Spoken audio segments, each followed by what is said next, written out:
Psychology के बहुत बड़े विद्वान ने बताया है कि इंसान के मन के 3 भाग होते हैं। पहला होता है इड, दूसरा होता है ईगो, तीसरा होता है सुपर ईगो।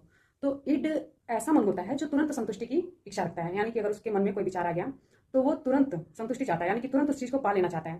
जैसे मान लो कि बच्चे होते हैं तो उनमें इड सक्रिय होता है। कौन सा मन सक्रिय होता है? तो इड सक्रिय होता है। अगर वो किसी का खिलौना देख लिए तो उनको चाहिए चाहिए, क्योंकि दूसरे के खिलौने से उसको क्या मिल रही है? खुशी मिल रही है। तो वो उनका जो मन होता है वो प्लेजर पे बेस होता है, यानी कि उनकी खुशी पे बेस होता है। अगर उनको किसी भी काम को गलत हो या सही, गलत सही का तो उनको अंदाजा है नहीं, तो उनको बस खुशी मिलनी चाहिए। अगर खुशी मिल रही है तो वो काम करेंगे, अगर खुशी नहीं मिल रही तो काम नहीं करेंगे। ये उनकी प्रवृत्ति होती है। तो अगर उनको चोरी करने में मजा आता है तो क्या करेंगे? चोरी करेंगे। अगर किसी का खिलौना छीनने में उनको मतलब अच्छा लगता है तो वो भी काम करेंगे। उनको ये नहीं पता है कि ये अच्छा है कि बुरा है। नेक्स्ट है आपका ईगो। ईगो ऐसी पर्सनालिटी होती है जिसमें वो ये क्या करता है, मतलब ये ऐसा मन होता है जो इड में और सुपर ईगो में बैलेंस बना के चलता है। सुपर ईगो देखो, इड का जो अपोजिट होता है, जो एक्सट्रीम कह सकते हो, वो आपका होता है सुपर ईगो। सुपर ईगो के दिमाग में कभी कोई गलत थॉट आ ही नहीं सकते।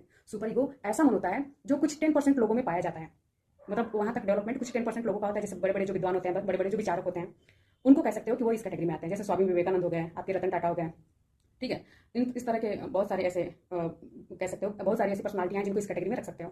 आपका हम लोग किस पे थे? तो ईगो पे थे। ईगो क्या करता है? इड और आपके थर्ड वाले में, सुपर ईगो में बैलेंस बना के चलता है। यानी कि उसको पता है, अगर उसके मन में कोई इच्छा जागृत होती है तो उसको पता है कि ये काम गलत है, ये हमारे समाज के पैरामीटर्स के खिलाफ है, तो वो काम नहीं करेगा। जैसे मान लो कि चोरी करना, तो चोरी करना उसको पता है कि ये गलत है, वो रेयरली किसी ऐसा कोई स्टेज आ जाएगा तो करेगा, नहीं तो नहीं करेगा। और सुपर ईगो के बारे में पता ही है, ये इथिक्स के नियमों पे चलते हैं, यानी कि बहुत ही नैतिक होते हैं, इनमें गलत विचार आ ही नहीं सकते। तो ये जो मन होते हैं वो 3 तरह के होते हैं। आपका मन कैसा है? ये कमेंट बॉक्स में जरूर कमेंट करके बताएं, ठीक है। मतलब आपके मन का कौन सा पार्ट एक्टिव है वो बताएं। Thank you.